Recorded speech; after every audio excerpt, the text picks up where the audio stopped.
She smiled like the divorce was already won. But she had no idea the quiet man across the table had brought the one thing that could ruin everything. My name is Ethan Parker, 38 years old, born and raised just outside Columbus, Ohio. And for most of my adult life, I believe being a good husband meant staying steady when everything else shook. I fixed what broke. I paid what was due. I came home tired, wiped the grease and metal dust from my hands, and still asked my wife how her day had been before I ever mentioned mine. That was the rhythm I trusted. Work hard. Keep your word. Protect your home. But that Tuesday morning, sitting under the cold fluorescent lights of a downtown law office, I learned that sometimes the person you protected most is the one who spent years sharpening the knife behind your back. Laura sat 6 feet across from me in a cream blazer that probably cost more than my first pickup truck. Her hair was perfect, her posture relaxed, her smile polished for witnesses. She looked less like a woman ending a 12-year marriage and more like a woman closing a business deal she had already calculated down to the last cent. Her attorney had a leather folder open in front of him, tapping a silver pen against the table like we were all waiting for a train. Mine sat beside me, quiet, calm, watching. The room smelled like burnt coffee, printer toner, and expensive perfume. Outside the window, traffic crawled along Broad Street, horns rising and fading, regular people heading to regular jobs while my life was being divided into columns. House, savings, retirement, truck, tools, memories reduced to line items. Laura glanced at the settlement draft, then at me, and gave that little smile again. Not sad, not nervous, almost amused. That smile bothered me more than the paperwork. You expect tears in a divorce. Anger maybe. A raised voice, a trembling hand, some small sign that the past mattered. Laura gave me none of that. She leaned back, crossed one leg over the other, and looked at me like I was a delay between her and a better life. Her attorney cleared his throat and said the proposal was generous, considering Laura's contribution to the marriage. Contribution. That word landed hard. I thought about 12 years of mortgage payments pulled from my paychecks at Millstone Engineering. 12 winters shoveling the driveway before dawn so she could get to court on time. 12 summers fixing the air conditioner, repairing the fence, sitting alone at dinner she missed because another client needed her, another networking event ran late, another call could not wait. I thought about the night her mother got sick and I drove 3 hours through sleet to bring Laura clean clothes and phone chargers at the hospital. I thought about all the times I stood in the background so she could shine in the foreground. And there she was, smiling like I had been lucky to be tolerated. Then she finally spoke. Her voice was soft, controlled, almost bored. Ethan has always been practical. I am sure he understands this is the cleanest way forward. Cleanest. I looked down at my hands. Same hands that had built the backyard deck she loved showing off. Same hands that had signed loan documents, birthday cards, anniversary notes, and every check that kept our life looking stable from the street. My wedding ring was already gone, sitting in a drawer back at the house, but the pale circle it left behind still showed on my finger. Funny how skin remembers what the heart is trying to forget. I did not answer her right away. I let the silence stretch across that polished table. Laura hated silence when she was not controlling it. Her smile flickered for half a second, then returned. That was when I noticed something small. Her attorney would not meet my eyes. He kept looking at his folder, then at her, then back down again. A man can feel when a room has a script. And this room had one. I was supposed to look defeated. I was supposed to nod, sign, accept the story that I was the tired, simple husband who should be grateful to leave with his dignity and a used truck. Laura expected me to be exactly who she had told everyone I was. Quiet, predictable, easy to move around. The thing she forgot was that quiet men still listen. Predictable men still notice patterns. And easy men eventually reach the day when being easy costs too much. My lawyer slid one plain manila envelope closer to me, barely an inch. No drama, no big gesture, just paper against wood. Laura saw it and laughed under her breath, a tiny sound, sharp enough to cut. "Ethan, please do not make this embarrassing," she said. I looked at her then, really looked at her, past the blazer, past the courtroom smile, past the woman I once believed would grow old beside me on a porch somewhere with coffee between us and gray in our hair. My voice came out calm. That surprised even me. I said, "Laura, the embarrassing part already happened." Then I opened the envelope. The envelope opened with a simple rustle, and inside were pages that carried months of careful documentation, all lined up like soldiers ready to march. Each page was a record, plain and unassuming at first glance, but together they told a story that no courtroom drama could ignore.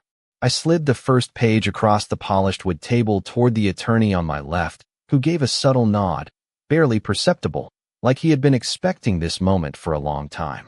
Laura watched every movement, her eyes narrowing slightly, a flicker of uncertainty crossing her otherwise composed face. It was small, but it was there, a brief disruption in her polished exterior. I had collected emails, screenshots, letters, and receipts over the last several months, each one demonstrating her pattern of deception, each one marking a moment when our partnership had been quietly undermined. There were schedules of meetings she had claimed were work obligations, but were actually social events, notes from lunch appointments that overlapped with supposed overtime at the firm, and digital confirmations that reflected discrepancies in her explanations. I remembered the nights I had spent cross-referencing times, comparing calendar entries, phone records, and even traffic logs, making sure every detail was accounted for, making sure there was no room for ambiguity. The kind of careful preparation that does not scream but settles in slowly, allowing the facts to speak louder than emotion. I kept my voice calm, steady, as I explained each item, providing context where necessary, letting the documentation unfold the narrative rather than my words. Laura's attorney interjected a few times, questioning relevance, tone polite but sharp, but the more questions he asked, the more the pattern became undeniable.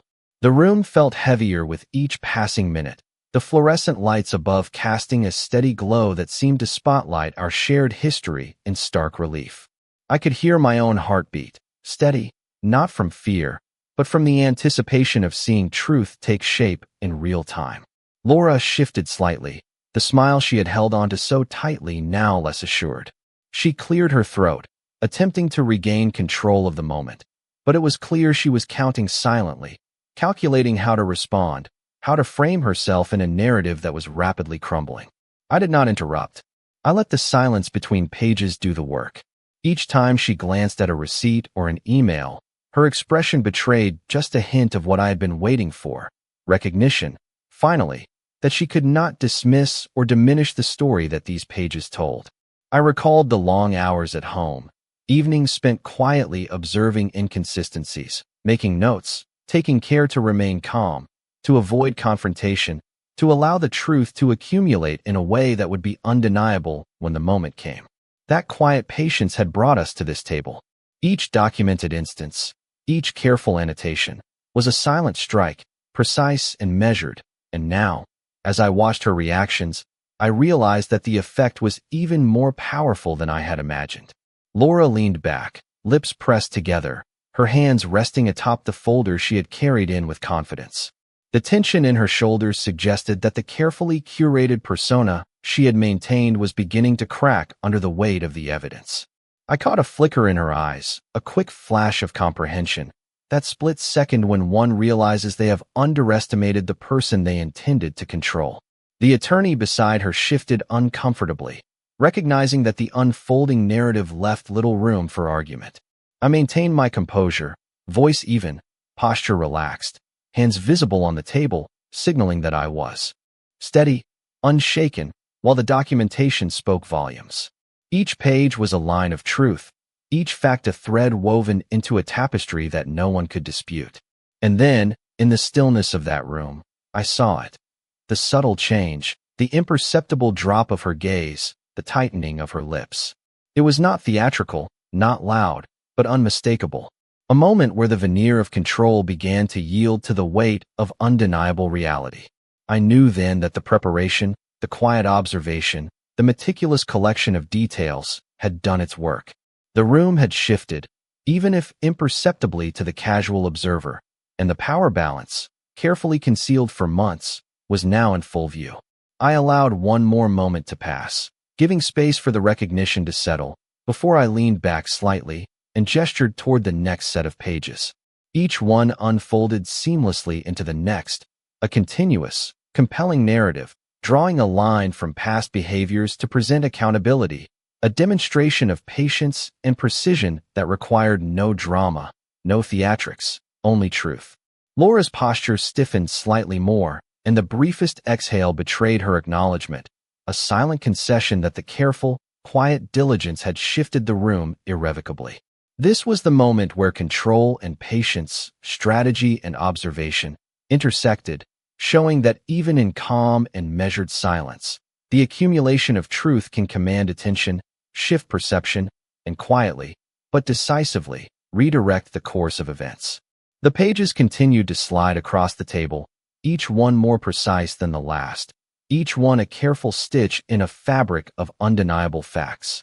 I did not rush. I did not speak louder than necessary. My voice remained calm, measured, even as the room seemed to shrink under the weight of the evidence. Laura watched, her eyes flicking from page to page, a brief furrow in her brow that I had not seen before. It was a subtle thing, almost imperceptible, yet in that moment, it said more than any argument could. The attorney beside her shifted slightly, his pen tapping less frequently, as if acknowledging the inevitability of what was unfolding. I recalled the nights I had spent, quietly observing patterns, noting inconsistencies, marking times when her explanations did not match reality. It had been a long process, one that required patience, restraint, and the confidence that facts, when presented clearly, carry a force that emotion alone cannot match.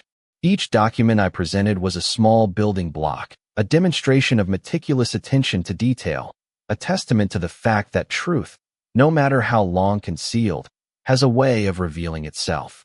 Laura's hands rested atop the folder, the polished nails tapping once, twice, lightly, a rhythm of nervous anticipation that betrayed the calm demeanor she projected.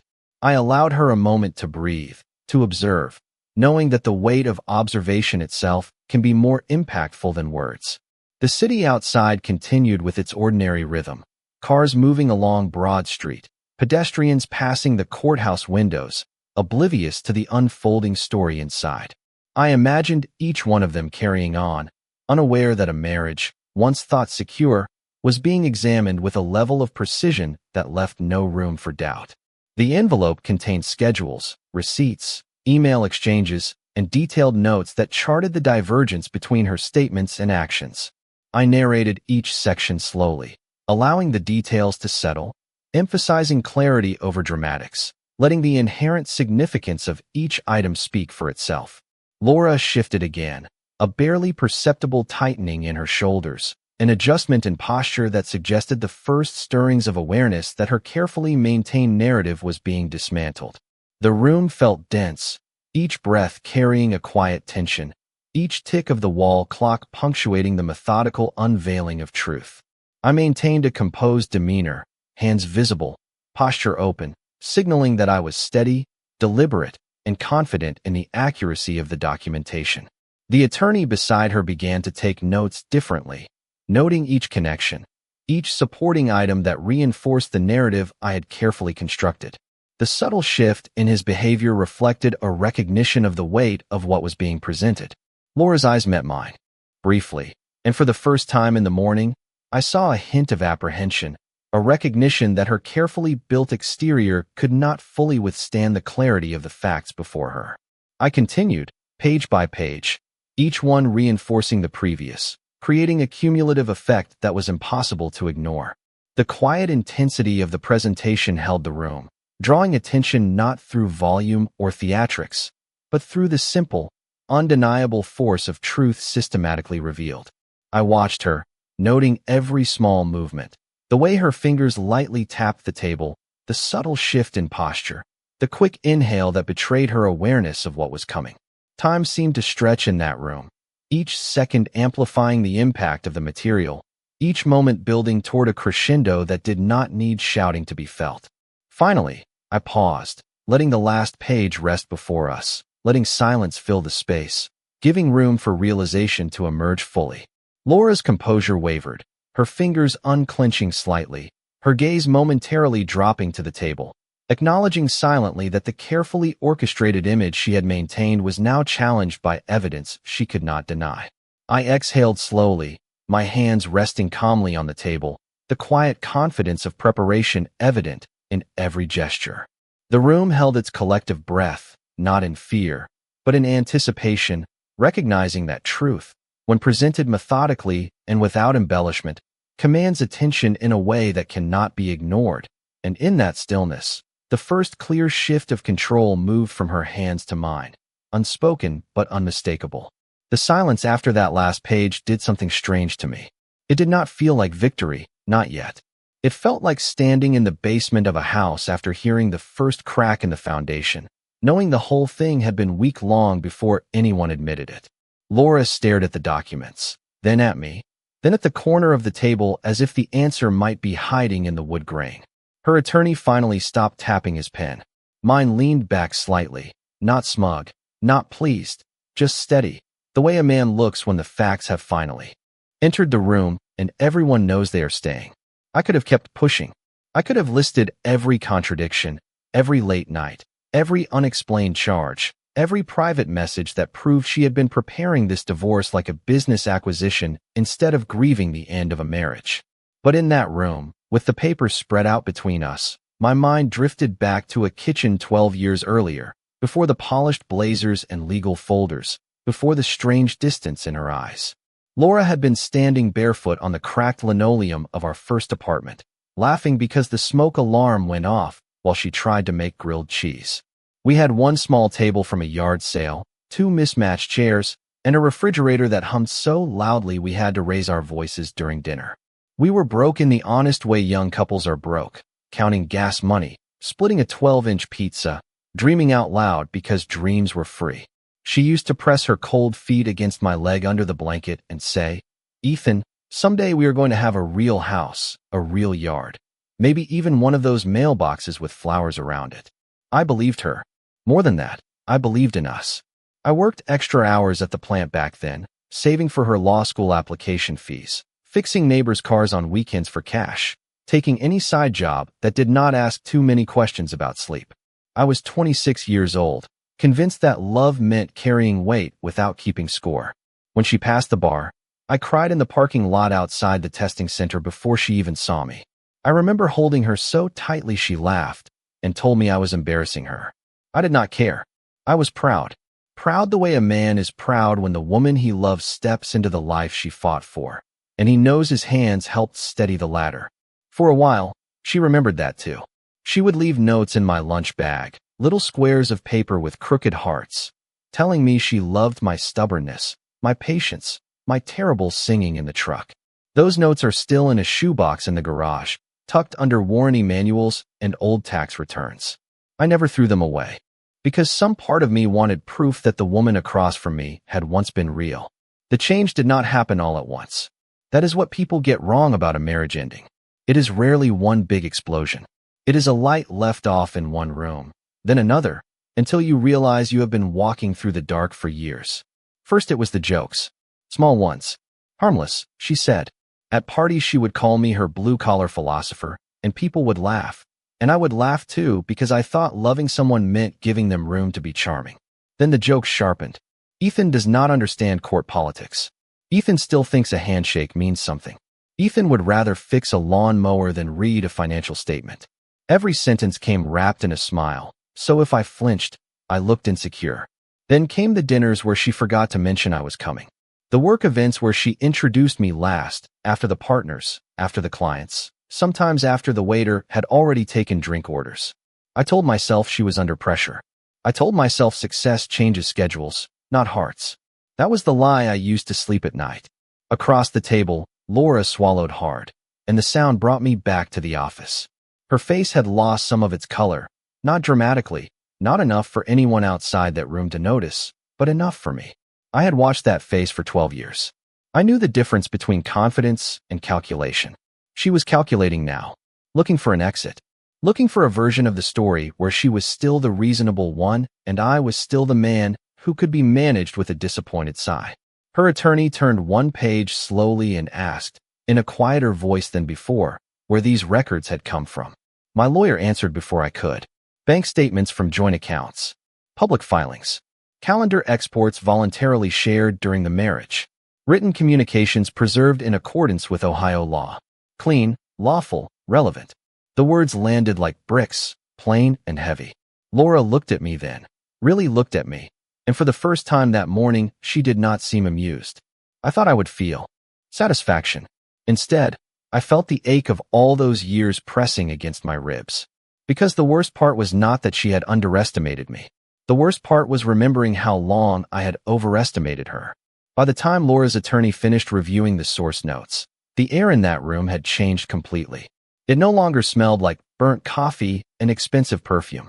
It smelled like pressure, the kind that builds before a Midwest thunderstorm, when the sky turns greenish-gray and every sensible person starts closing windows. Laura uncrossed her legs, then crossed them again. Her hands moved from the folder to her lap, then back to the folder, small controlled motions from a woman trying not to look cornered. I knew those movements. I had seen them at dinner parties when someone asked her a question she did not want to answer. I had seen them at charity events when a judge forgot her name. I had seen them at home when I asked why the same restaurant appeared on our credit card 3 Fridays in a row. Always on nights, she said she was working late. Back then, she smiled and told me I was being sensitive. That word had become one of her favorite tools.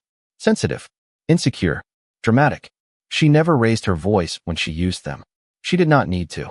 She made each word sound like a diagnosis, something wrong with me, something I should be embarrassed to mention again. And for too long, I accepted it. I swallowed questions because I did not want to be the suspicious husband. I ignored receipts because I did not want to be the man digging through trash looking for proof his life was not what it looked like. I let silence cover things that deserve daylight. But silence has a cost, and eventually the bill comes due. Mine arrived on a cold Friday night in February, 3 months before that law office meeting. I had come home early from a planned inspection near Dayton, 2 hours ahead of schedule, tired enough that my bones felt hollow. Snow had been falling since noon, fine and steady, dusting the driveway and turning the streetlights into blurry yellow halos. Laura's car was not in the garage. That was not strange by itself. Her work days ran long.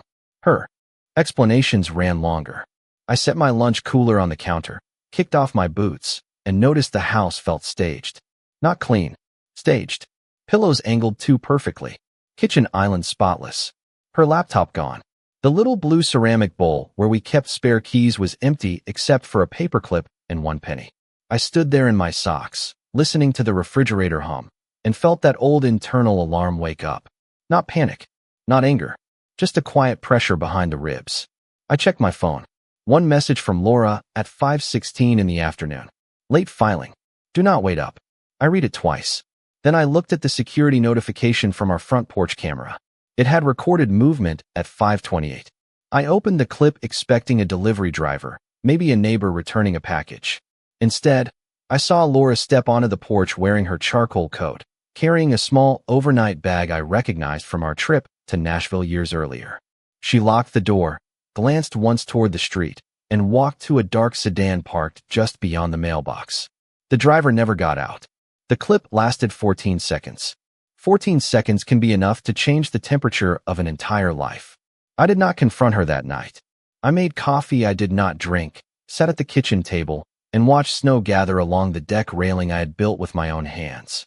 At 10:42, another notification came through from a shared calendar she had forgotten to disconnect from the old tablet in my workshop. A reservation confirmation. The place was not a courthouse. It was not a client dinner. It was a boutique hotel in Cincinnati, 109 miles from our driveway. I remember staring at that number, because numbers are easier than feelings. 109 miles. 2 guests. King room. Early check-in requested. My hand did not shake. That scared me more than if it had. Something inside me had gone very still, like a lake freezing from the center outward.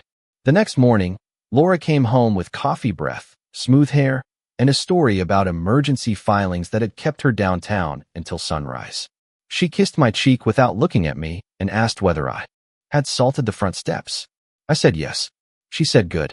That was the moment I understood she no longer saw me as a husband. She saw me as scenery. Useful scenery. Dependable scenery. The kind you can lie beside because you assume it cannot move. But scenery remembers who walks through it. Over the next few weeks, I stopped arguing with my instincts and started documenting facts. Not to punish her. Not to humiliate her. To protect myself from the fog she kept calling marriage. I printed bank statements. I saved calendar entries. I downloaded camera logs from devices I had installed years earlier after a package theft in the neighborhood. I backed up messages about expenses, travel claims, and settlement discussions she accidentally forwarded to the wrong shared account. Every file went into a folder named Home Repairs, because by then that was what I felt I was doing, examining the beams, checking the wiring, finding out exactly where the structure had failed. Sitting across from her in that law office months later, I watched Laura realize those quiet weeks had not been weakness. They had been preparation. Her attorney set down the final source note and looked at my attorney with the careful expression of a man choosing a safer road. Laura turned toward me, her voice lower now, thinner around the edges. "Ethan," she said, "we could have discussed this privately." I looked at the woman who had smiled while trying to erase 12 years into a settlement draft, and I answered softly, "We are discussing it privately. You just are not controlling the conversation anymore." Laura's words hung there for a moment, thin and polished, pretending to be reasonable. "We could have discussed this privately." I almost laughed, but not because anything was funny. I thought about every private conversation I had tried to start over the last year. Every night I had stood in the kitchen with a glass of water in my hand, asking simple questions that somehow turned into proof I was the problem. Where were you?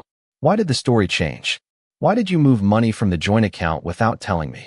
Why did your assistant call the house asking for you when you said you were at the office? With him. Each time, Laura did the same thing.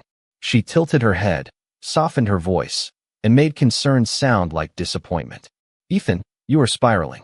Ethan, you are reading into things. Ethan, I cannot carry your insecurity on top of my career." After a while, a man stops asking questions not because he believes the answers, but because he is tired of hearing his own pain used as evidence against him. My attorney, Daniel Mercer, placed one finger on the next section of the packet and said there was another matter we needed to address before any settlement discussion continued. Laura looked from him to me, and for the first time that morning, her face tightened with real caution. Not sadness. Caution. There is a difference. Sadness reaches for what was lost. Caution protects what is hidden. Daniel opened a second folder, thinner than the first, and I felt the old ache settle behind my sternum. This part was not about hotel reservations or mismatched calendars. This part was about money. Money changes the sound of a room. People can pretend emotions are messy, memories are subjective, marriage is complicated. But numbers sit still. Numbers do not care who smiles prettier. Daniel slid the first statement forward. It showed a withdrawal from our joint savings account, $12,000, labeled as legal consulting. Then another, $8,500, described as professional services. Then a transfer into an account I had never seen, opened under a business name that sounded like something from a generic office park directory. Laura's attorney leaned closer. His expression did not collapse, but it narrowed, and that was enough. I watched him read each line, watched him do the arithmetic in his head, watched the realization move across his face like a shadow crossing a field. Laura spoke quickly. Those were preliminary expenses. Completely appropriate. Daniel did not raise his voice. He simply turned one page and said, "The issue is not that expenses existed. The issue is that marital funds were moved while Mrs. Parker was simultaneously representing to Mr. Parker that no divorce planning had begun." The words were clean. Surgical. Laura inhaled through her nose, the way she did when she wanted to interrupt, but knew it might make her look worse. I remembered the first time I noticed the money was off. It had been a Sunday afternoon in March, rain tapping against the garage door while I changed the oil in my old Ford. I had opened the banking app to pay the electric bill and stared at the balance longer than I should have. At first, I thought I had misread it. Then I checked the transaction history. The money had left quietly, a little at a time, like water under a door. Not enough to flood the house all at once. Enough to soak the floorboards before you smelled the rot. When I asked Laura about it, she was in the bathroom mirror putting on earrings for a dinner she said was mandatory. She did not even turn around. "Taxes," she said. Then, when I asked what kind of taxes required 3 separate transfers, she smiled at my reflection and said, "This is exactly why I handle the finances." That sentence stayed with me. Not because it was cruel in the obvious way, because it was delivered with the calm certainty of someone who believed my confusion was part of her authority. I had let her handle more and more over the years because she was the attorney, the organized one, the person who understood contracts and deductions and retirement language that made my eyes glaze over after 10 minutes. I worked with machines. I understood tolerances, pressure valves, structural fatigue. I trusted things that could be measured. I forgot people have tolerances too. Push a beam slowly enough, and it may not crack where anyone can see. But pressure still goes somewhere. Across the table, Daniel continued with the timeline. January, Laura consults a divorce attorney. February, she begins transferring funds. March, she tells me our marriage is just under stress and asks me to consider counseling. April, she drafts a settlement proposal claiming financial transparency and good faith. Every date connected. Every number had a place. Every explanation she had given me turned into something smaller under the light. Laura's attorney finally asked for a brief recess. His voice was polite, but the request carried a different weight now. Not confidence. Damage control. We all stood. Laura avoided looking at me as she gathered her folder, but her hands were not as steady as before. Mine were. That surprised me again. Daniel touched my elbow gently and guided me toward the hallway. The law office hallway was narrow, lined with framed diplomas and black and white photos of old Columbus courthouses. A copier hummed somewhere behind a half-closed door. At the far end, a receptionist answered phones in a voice so calm it felt almost unreal. I leaned against the wall and looked down at my shoes, still carrying a faint scuff of machine oil near the sole. For months, I had felt ashamed of those shoes in rooms like this. Too plain, too working class, too Ethan, as Laura might have implied without saying it. But standing there, I realized those shoes had carried me through every honest day of my life. They had walked plant floors, hardware store aisles, hospital corridors, grocery stores at 9 at night, and the front steps of a house I kept repairing long after the woman inside stopped calling it ours. Daniel asked if I was all right. I looked through the frosted glass wall where Laura stood with her attorney, speaking fast, one hand pressed against her temple. I said, "I'm not sure yet." And that was the truth. I was not happy. I was not broken. I was somewhere in between, standing in the strange calm that comes when the storm has finally stopped pretending to be weather. I followed Daniel back into the room after the brief recess, the door clicking softly behind us, a sound that felt louder than it should have in the sudden quiet. Laura was standing, still holding her folder, shifting her weight from one foot to the other as if the floor beneath her had just tilted slightly. I took a seat, hands resting on the edge of the table, watching her carefully. Her face, which had seemed so composed just an hour ago, now betrayed the smallest cracks. Her lips pressed together, her eyes moving rapidly across the documents she had been clutching. It was not fear, not shame yet, but a flicker of realization that she was seeing the truth unfold in real time and had no more room to spin it. Daniel cleared his throat, signaling us to continue, and we did, page by page, note by note, the narrative accumulating like a slow current that no one in the room could resist. I narrated slowly, letting each fact land, letting the documents do the work, my voice calm and precise, controlled, careful not to inject drama because the papers themselves contained enough.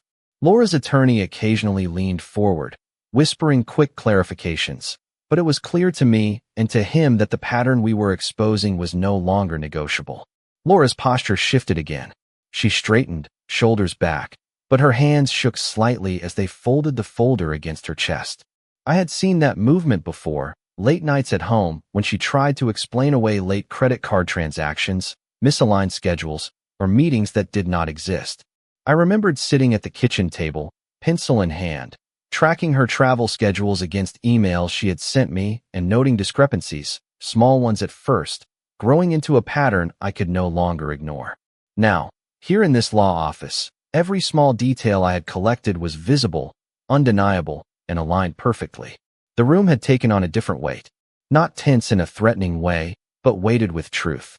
I noticed Laura's gaze darting toward the corner of the room as if searching for someone to rescue her, some hidden ally who could shift the current back in her favor, but the space was empty except for us, the walls, and the quiet hum of fluorescent lights. I kept my tone calm, measured, explaining the next series of entries, the dates, times, amounts, and contexts, each laid out clearly. The more facts I presented, the smaller her smile became, fading into a tight line, eyes tracking every movement I made. She had been prepared for negotiation, prepared for objections, prepared for rhetoric, but she had not anticipated methodical truth presented without panic or embellishment. Daniel closed the last folder, marking each page in the process with a small tab, and asked if we were ready to summarize the evidence for the record. Laura inhaled, barely noticeable, and nodded, a motion that seemed to take more effort than usual. I allowed the room to settle for a moment, letting the silence press against us, making sure that the quiet presence of documentation had time to assert itself fully. Then I spoke, calm, steady, unflinching. The accumulation of facts, the work put in quietly over months, was not an attack. It was clarity. It was truth. And in that quiet statement, in that room filled with polished wood and muted sunlight filtering through blinds, I saw it. The first real acknowledgement of the consequences by the woman who had smiled so confidently earlier. Laura's hands loosened around the folder, her fingers drifting to rest on the table, her eyes flicking toward mine. No words were exchanged, but the shift was undeniable. She recognized that the careful, deliberate patience of preparation had changed the dynamic completely. It was not about winning or losing yet. It was about presence and awareness, the undeniable truth that had arrived with calm consistency. And I understood that for the first time that day, we were no longer in the theater of pretense where smiles could mask intent. The room was now governed by reality, by facts, by methodical clarity that had taken months to assemble, and I watched as Laura processed, absorbed, and for the first time, truly confronted the meticulous outcome of actions she could no longer deny. Laura sat across from me with the folder open in front of her, but she was no longer reading. Her eyes had stopped moving because there was nowhere else for them to go. The numbers were there. The dates were there. The transfers, the hotel confirmation, the hidden account, the settlement draft prepared months before she ever admitted the word divorce out loud. Everything lined up with the kind of neat precision she had always respected in court and resented at home when it worked against her. Daniel let the silence breathe. Her attorney looked tired in the way lawyers look when a case changes shape under their hands.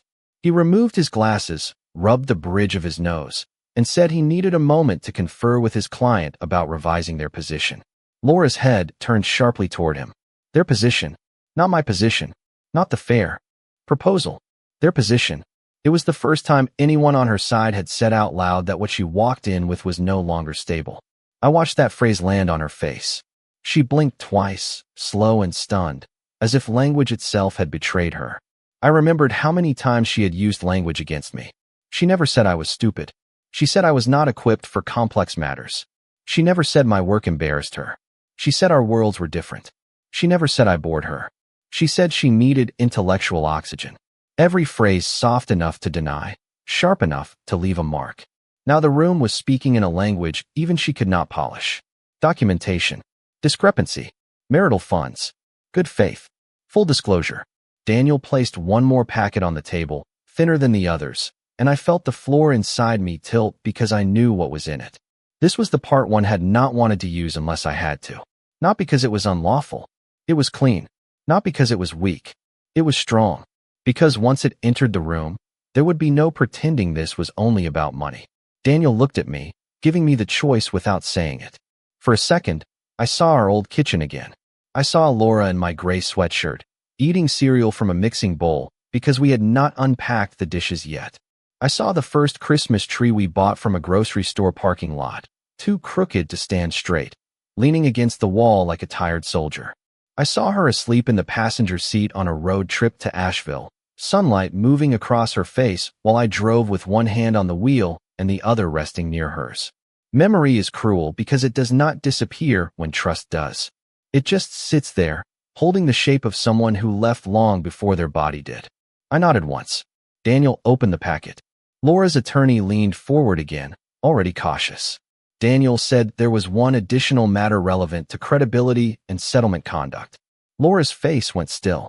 Too still. He slid a printed email across the table. I did not look at it. I did not need to. I had read it enough times that the words had carved themselves into me. It was an email from Laura to a private consultant, sent from an account she thought I would never see because it had been tied to that business name on the hidden bank transfer. In it, She described me as predictable, conflict avoidant, emotionally dependent, and unlikely to challenge a strongly worded first offer. She wrote that if pressured correctly, I would accept a smaller share just to keep the process peaceful. The consultant replied with suggestions on timing, phrasing, and how to make me feel that pushing back would make me look petty. No shouting. No scandal. Just strategy dressed as civility. Laura's attorney read the first page. His jaw tightened. Laura did not reach for it. She stared at Daniel as if he had opened a door she had bolted from the inside. I heard the clock on the wall. I heard a truck pass outside. I heard my own breathing, slow and unfamiliar. Daniel read one sentence aloud, not dramatically, just clearly. Mr. Parker values dignity over confrontation, so the recommended approach is to frame resistance as emotional instability. The room went quiet in a different way after that. Not heavy, hollow. Laura finally looked at me, and I saw something break behind her eyes. Not the whole wall, just the first brick. I thought about all the times I had apologized for sounding hurt. All the times I had lowered my voice because she said my tone was unfair. All the times I had walked away from a conversation believing I had failed to express myself properly, when the truth was that she had been using my decency like a handle. My throat tightened, but my voice stayed level. I said, for months, I thought I was losing my mind. I thought maybe I was too tired, too suspicious, too old-fashioned to understand what our marriage had become. Then I found this. Laura's lips parted, but no words came. Her attorney placed the email down carefully, as if it had weight beyond paper. Daniel continued, explaining that any settlement discussion moving forward would need to account for non-disclosure, misuse of joint funds, and documented bad faith in negotiation. The words sounded official, but beneath them was something simpler. She had counted on my silence, and my silence had brought receipts. Laura pressed her fingertips to the table. Her nails were pale pink, perfect, trembling just enough for me to notice. The smile from earlier was gone completely now, erased not by anger, not by revenge, but by the plain exposure of what she had believed would stay hidden. I did not feel triumphant. I felt tired in a deep place. Tired of being studied instead of loved. Tired of being managed instead of heard. Tired of learning that the woman who knew my softness best had tried to turn it into a weakness. Daniel paused and asked if opposing counsel wanted time to review the new material before responding. Laura's attorney said yes immediately. Laura said nothing. She only kept looking at the email, and then, for the first time that day, her eyes filled. Not with performance. Not with courtroom moisture summoned for sympathy. This was smaller, quieter, more private. A tear gathered before she could stop it, held there for one bright second under the fluorescent lights, then slipped down her cheek. I looked away first, not because I was afraid to see it, but because I finally understood that her tears could no longer decide what I did next. The tear changed the room, but it did not change the facts. That was the hardest lesson of that morning. For years, Laura's emotions had been the weather system inside our marriage. If she was warm, the house felt livable. If she was cold, I put on a sweater and told myself seasons pass. If she cried, I rushed to fix whatever had broken, even when I was the one bleeding quietly inside. But sitting there in that law office, watching one tear slip down her cheek and disappear beneath the sharp line of her jaw, I did not move. I did not hand her a tissue. I did not apologize for the truth-making noise. Daniel gave me a quick glance, not warning me, not encouraging me, just checking whether I was still steady. I was. Laura wiped her cheek with the side of her finger, almost angry at the evidence of feeling. Her attorney requested a longer recess this time, and Daniel agreed. Chairs scraped softly. Papers were gathered. The room exhaled. Laura stood without looking at me and followed her attorney into a smaller conference room across the hall, the kind with frosted glass and a round table meant for private conversations that are not really private because everyone knows what is happening on the other side. Daniel and I stayed where we were. He closed the folder, folded his hands, and said, "This will likely change the settlement substantially." I nodded, but my eyes stayed on the door Laura had walked through. Behind that frosted glass, her silhouette moved quickly, one hand cutting the air as she spoke. Even blurred, she still looked like a woman arguing with the shape of reality. Daniel began explaining what came next. Revised offer, possible mediation, full accounting, financial restraints, preservation of records. His voice was calm and useful, But part of me drifted backward again, not to the good years this time, but to the night I finally stopped trying to convince Laura to care. It had been late April, rain tapping against the bedroom window. She was sitting at the edge of the bed scrolling through her phone, the blue light making her face look distant, almost unfamiliar. I asked her whether she still wanted this marriage. She did not look up. She said, "I want peace." I remember that answer because it sounded gentle until I realized what she meant. Peace, to Laura, meant my silence. Peace meant no questions. Peace meant she could move money, rewrite history, attend secret consultations, and come home to a man who kept the porch light on. That was not peace. That was obedience with better lighting. I slept in the guest room that night, not because she asked me to, but because lying beside her had started to feel like performing in a play after the audience had left. The mattress was too firm. The ceiling fan clicked every 8 seconds. I counted the clicks until sunrise and understood with a clarity that hurt more than panic. I was lonelier married than I had ever been alone. Back in the law office, the frosted glass door opened. Laura's attorney stepped out first, holding his folder lower now, no longer like a shield. Laura followed. Her makeup was still in place, but her eyes were red around the edges, and the confidence she had worn into that office had thinned into something fragile. She sat down slowly. No smile. No crossed legs. No little laugh meant to make me feel smaller. Her attorney cleared his throat and said they were prepared to withdraw their initial proposal and enter a revised discussion based on the documentation provided. The words were formal, but the meaning was plain. The game had changed. Daniel asked for specifics. The new offer came out carefully, piece by piece. The house would be sold or refinanced at fair market value, with my equity recognized fully. The funds moved from joint savings would be restored to the marital estate before division. Retirement accounts would be calculated accurately, not according to the convenient numbers Laura had first presented. Legal fees connected to concealed planning would be addressed. The hidden account would be disclosed in full. No one raised their voice. No one pounded the table. The quiet made it stronger.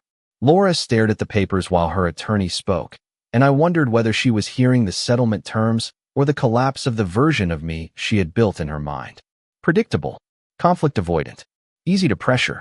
Those words had followed me into that room like ghosts, and one by one, the evidence had walked them back out. When Daniel finished clarifying the next procedural steps, Laura finally spoke. "Ethan," she said, and my name sounded strange in her mouth now, less like a possession, more like a person. "I am sorry." 2 words. Small words. Words I had wanted once with the hunger of a starving man. I had imagined them late at night in the guest room, imagined her saying them with enough honesty to stitch something back together. But timing matters. Some apologies arrive like rain after the house has already burned down. I looked at her, at the woman I had loved, supported, defended, excused, and almost lost myself trying to understand. My voice stayed soft. I said, "I believe you are sorry this did not work. I do not know if you are sorry you did it." Her eyes filled again, but this time I did not look away. Not cruelly, simply clearly. Daniel placed a hand near my folder, reminding me, without speaking, that we were still in a legal meeting, still in a process, still moving through the wreckage with measured steps. I nodded once. Laura lowered her gaze. Outside, the traffic on Broad Street kept moving, buses sighing at the curb, tires hissing over damp pavement, the city indifferent to one marriage ending inside a building full of offices. Life does that. It continues before you are ready. When we finally adjourned, I stepped into the hallway and felt the weight of the manila envelope under my arm. It was lighter than it had felt that morning, though nothing inside had changed. Maybe I had. Laura remained by the conference room door, arms folded, no longer polished enough to seem untouchable. For a second, I thought she might say more. She did not. I walked past the framed diplomas, past the humming copier, past the receptionist who smiled politely, as if people did not leave parts of their lives in rooms like that every day. Outside, Ohio air hit my face, cool and damp, smelling faintly of rain and exhaust. I stood on the sidewalk for a moment, keys in my hand, watching my reflection in the glass doors. Same scuffed shoes, same tired eyes, same man, mostly, but not the same husband. The old one had stayed quiet to keep peace. The man walking to the parking garage understood that peace without truth is just a nicer word for surrender.